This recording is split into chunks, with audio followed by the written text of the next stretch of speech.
On pense qu'il y a un énorme enjeu éducatif. Cet enjeu éducatif passe par l'apprentissage des savoirs, mais aussi par l'apprentissage des valeurs de la société, du vivre ensemble, de la République, et aussi par une refondation du pacte laïque, qui aujourd'hui, me semble-t-il, dans les quartiers populaires, n'est plus compris qu'à travers sa dimension répressive, c'est-à-dire la loi sur le voile, comme il l'appelle, c'est-à-dire la loi sur la prohibition des signes ostentatoires à l'école, ou la loi sur le visage découvert, dite loi anti-niqab par ses opposants. Et donc, je crois que là, la laïcité, au lieu d'être perçue comme un facteur d'émancipation, n'est plus perçue comme un facteur de répression. À mon sens, il y a quelque chose à... Il y a un énorme chantier. Je ne suis pas ressorti du tout pessimiste de cette année en banlieue, contrairement à un discours social qui dit c'est fini, c'est foutu, la France va couler. Ça. Au contraire, je crois qu'il y a là-dedans il y a un immense potentiel. J'ai vu énormément de difficultés, mais aussi beaucoup de gens qui avaient une niaque extraordinaire, qui faisaient tout pour s'en sortir. Et je crois qu'il faut trouver les modes d'un accompagnement dans lequel, me semble-t-il, après, la question religieuse, elle, se traite comme les autres. Alors, bien sûr, vous avez des radicaux qui estiment qu'il faut que l'islam, il faut islamiser la France, c'est repris par les sites identitaires qui les regardent en miroir, et du coup tout ça crée une espèce de surenchère, les uns se font peur les uns aux autres, mais justement ce rapport, et donc beaucoup de gens en ont parlé, mais pour l'instant il n'a pas encore été lu, c'est 1 million de signes si vous voulez, on a donné la parole aux gens, il y a 100 personnes qui s'expriment assez longuement. J'ai été soucieux de restituer au maximum la parole dans sa diversité. Et je crois qu'il n'y a rien d'équivalent pour l'instant, si vous voulez. On essaye, plutôt que d'avoir des caricatures d'individus que les gens qui lisent des livres ne fréquentent pas, on les écoute et on voit comment ils fonctionnent dans leur pluralité et dans leur diversité. Justement, vous venez beaucoup d'insister sur le rôle de l'éducation, rôle majeur donc, pour résoudre le problème des banlieues. D'ailleurs, l'éducation est une des 6 thématiques de votre rapport, avec le logement, l'emploi, la sécurité, la politique et la religion. Comment expliquez-vous finalement que 2 semaines après la publication de ce rapport, ou du résumé du rapport, les médias, pour la plupart, se sont concentrés uniquement sur un des volets de ce rapport, à savoir la religion? Ça, c'est normal, dans la mesure où l'islam est perçu comme un enjeu majeur dans la France d'aujourd'hui. Et puis, mon nom est associé aux questions islamiques. J'ai publié il y a 25 ans Les banlieues de l'islam. Pendant ces 25 années, j'ai surtout travaillé sur les questions islamiques. Alors, évidemment, puisque c'est à moi qu'on a confié ce rapport, moi, je me suis intéressé, puisque je suis spécialiste de ces questions, à la dimension islamique. Je l'ai identifié et je comprends ce qu'on raconte en arabe. J'ai l'habitude de ça. Je viens de travailler dans le Golfe pendant 5 ans. Donc, si vous voulez, quand je vois fonctionner les salafistes, je sais ce que ça veut dire. Je sais à peu près les décrypter. Le tablir, je sais ce que c'est. Clichy-Montfermeil, le tablir a joué un rôle extrêmement important dans les années 80, notamment quand l'héroïne est arrivée dans les cités pour sortir les gens de l'héroïne. Donc, il a aujourd'hui une espèce d'aura. Et c'est d'ailleurs une chose que je n'avais pas remarqué ailleurs, c'est que vous avez toute une génération qui a maintenant 30, 35 ans, qui est passée par le tablir dans sa jeunesse. Un peu comme les gens de mon âge sont passés quand ils étaient jeunes par les mouvements d'extrême gauche, ou d'autres d'extrême droite peut-être, dont ils sont ensuite sortis. Et donc le tablir ne mène pas nécessairement au militantisme radical et à Al-Qaïda, si vous voulez. Ça peut se produire, mais il peut aussi mener à une socialisation, au fait qu'on devienne conseiller municipal, chef d'entreprise.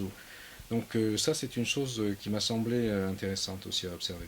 Est-ce que vous n'avez pas autant que l'islam est l'opium des banlieues? Il y a des gens qui considèrent que que l'islam, comme toute religion, est l'opium du peuple, fournit un calmant, un sédatif dans une situation difficile. Tout dépend de la façon dont on considère la religion et dont on la pratique. Il y a des gens pour lesquels la religion sert de substitut à la vie sociale, d'autres pour lesquels elle l'accompagne. Il y a de très nombreuses manières d'être musulman, comme il y a de très nombreuses manières d'être athée ou d'être catholique ou juif. Mais justement, si, votre rapport a largement été commenté dans les médias, mais il a aussi été critiqué par certains de vos confrères, chercheurs, notamment Franck Frégosi ou bien Samir Megar ou Dounia Bouzar, sur le fait que vous puissiez donner l'impression que le fait de pratiquer l'islam est un signe de repli identitaire, de repli communautaire, voire de malaise social. Est-ce qu'il n'y a pas dans le rapport un problème de communication? C'est normal que ce rapport, qui est important par son volume, si vous voulez, qui n'a pas encore été lu, y compris par les 4 chercheurs dont vous parlez, je leur ai envoyé, et je ne demande pas mieux qu'ils débattent avec nous sur le site dédié par l'Institut Montaigne à ça. Le but de l'opération, c'est de mettre le rapport en circulation. Dans un premier temps, il sera publié à la fin du mois de janvier, et entre-temps, il circule dans les milieux associatifs, chez les universitaires, parmi les élus, de manière à ce qu'on réfléchisse ensemble.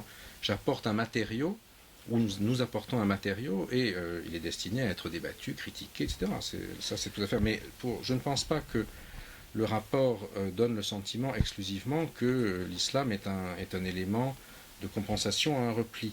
Cela étant, dans le cas particulier, qui est emblématique, qui est celui de Clichy-Montfermeil, il est de fait que face à l'effondrement de la culture ouvrière, qui avait encadré ces régions jusqu'aux années 70-80 à peu près, quand les maires communistes sont battus par un maire socialiste plus tard à Clichy et des maires de droite à Montfermeil, face à la déréliction de l'État, à la disparition de l'emploi et du travail, on a, un peu comme la culture ouvrière, si vous voulez, on a une forme d'organisation du social qui est structurée autour de références religieuses, autour du réseau des mosquées, etc. Mais il y a d'autres manières de vivre l'islam. Il y a des gens qui ont, dans cette affaire là-bas, qui ont des entrepreneurs turcs, par exemple, ou d'autres, qui ont parfaitement réussi et qui sont par ailleurs des musulmans pieux, si vous voulez. Il y a des modalités d'expression de l'islam multiples. Et justement, ce rapport sur lequel vous avez consacré beaucoup de temps avec votre équipe de chercheurs, quand il est finalement résumé par un titre du Monde comme banlieue, virgule, islam, double point, l'enquête qui dérange, est-ce que ça ne vous dérange pas vous-même, ce titre-là? Est-ce que ça ne vous agace pas d'avoir cette focalisation médiatique sur l'islam et sur le fait que l'islam serait, de manière ou d'une autre, un problème dans l'insertion de ces jeunes dans la société française? Il est perçu comme un problème. Qu'il soit un problème ou non, c'est une deuxième question. Mais de fait, aujourd'hui, socialement, la présence de l'islam en banlieue ou ailleurs est perçue comme un problème par une grande partie de la société française. Donc c'est normal que quand il y a un rapport de ce type-là, elle réagisse ainsi. Après, c'est à nous, comme universitaires, de faire la pédagogie du rapport et de l'expliquer comme je viens de vous le faire. Mais un rapport est un acte social, si vous voulez, une fois qu'il est mis en circulation. Et il est perçu par les journalistes, par exemple, généralement comme ils veulent l'entendre. Ce qui fait que j'ai vu depuis une quinzaine de jours qu'il a été mis en circulation, ou que les gens lisent des articles sur celui-ci sans l'avoir lu, parce que c'est long, c'est du travail, hein, c'était du travail de l'écrire, mais c'est aussi du travail de le lire et de le débattre. Donc on a généralement des gens qui s'efforcent de le ramener, de l'annexer à leur certitude préétablie. Mais bon, ça fait partie de la vie. Tout ce qu'on veut faire, nous, c'est au contraire, en prolongeant, en approfondissant le débat dans la société autour de ce rapport, c'est casser ces certitudes préétablies et obliger à prendre en compte la réalité sociale que, à notre avis, ce rapport dévoile pour l'une des premières fois. Mais est-ce que vous ne craignez pas de servir de caution scientifique à une récupération idéologique? Par exemple, en 2006, un ouvrage écrit par 2 journalistes, l'un du Point, l'autre du Parisien, s'intitulait « Les islamistes sont déjà là ». Bon, le propos était très limpide, c'était un ouvrage alarmiste. Certains chercheurs suggèrent que votre rapport pourrait donner l'idée que l'islam est bientôt là. À savoir, l'islam, en tant que pratique religieuse, est bientôt de plus en plus amplifié au sein des banlieues. Et donc, en soi, que ça peut être une menace. Comment est-ce que vous pouvez, vous, faire un rempart scientifique sur cette récupération politique qui a déjà commencé? Par exemple, je vois des gens au Front National ou au sein de la droite dure, la frange dure de l'UMP, par exemple, récupérer votre rapport et s'appuyer dessus pour suggérer ou même affirmer que l'islam est non seulement prosélyte, mais menaçant.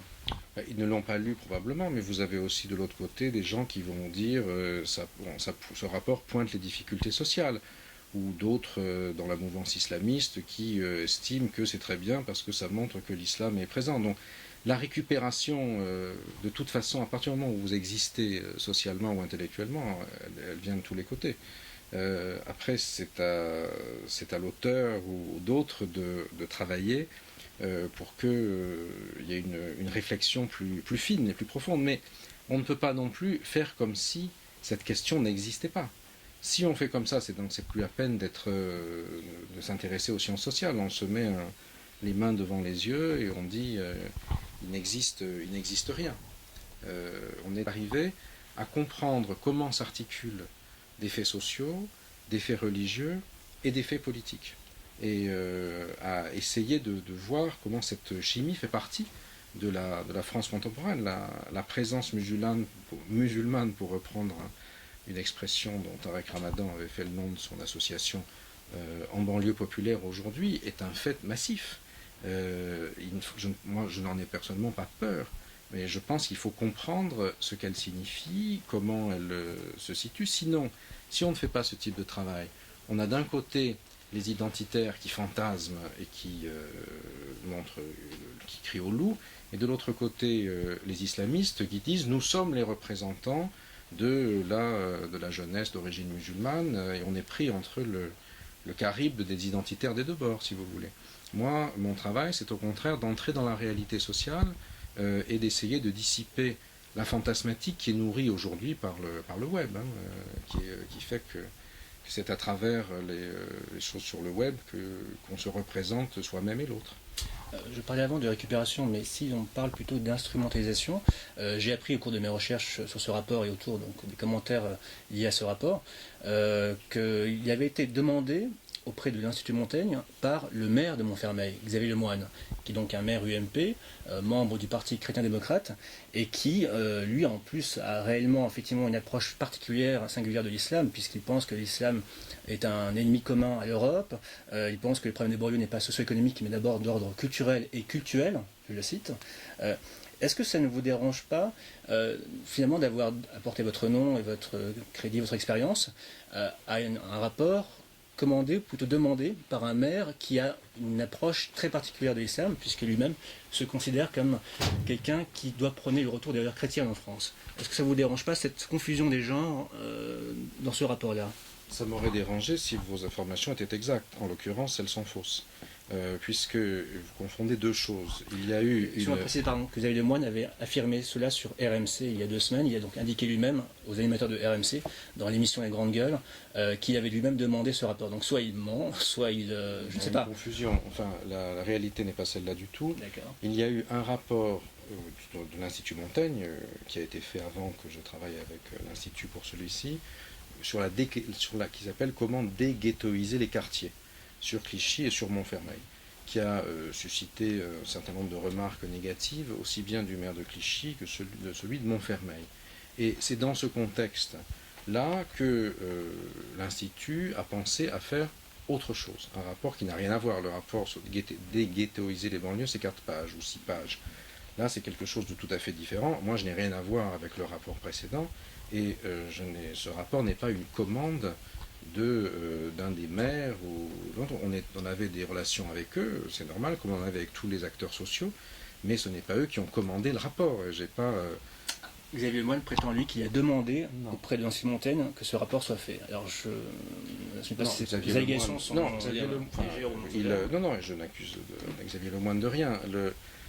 Ce qui s'est passé, c'est qu'il y a eu un rapport avant qui a été fait, qui était sur un autre objet, et du coup, il y a eu une familiarité de l'Institut Montaigne avec Clichy-Montfermeil.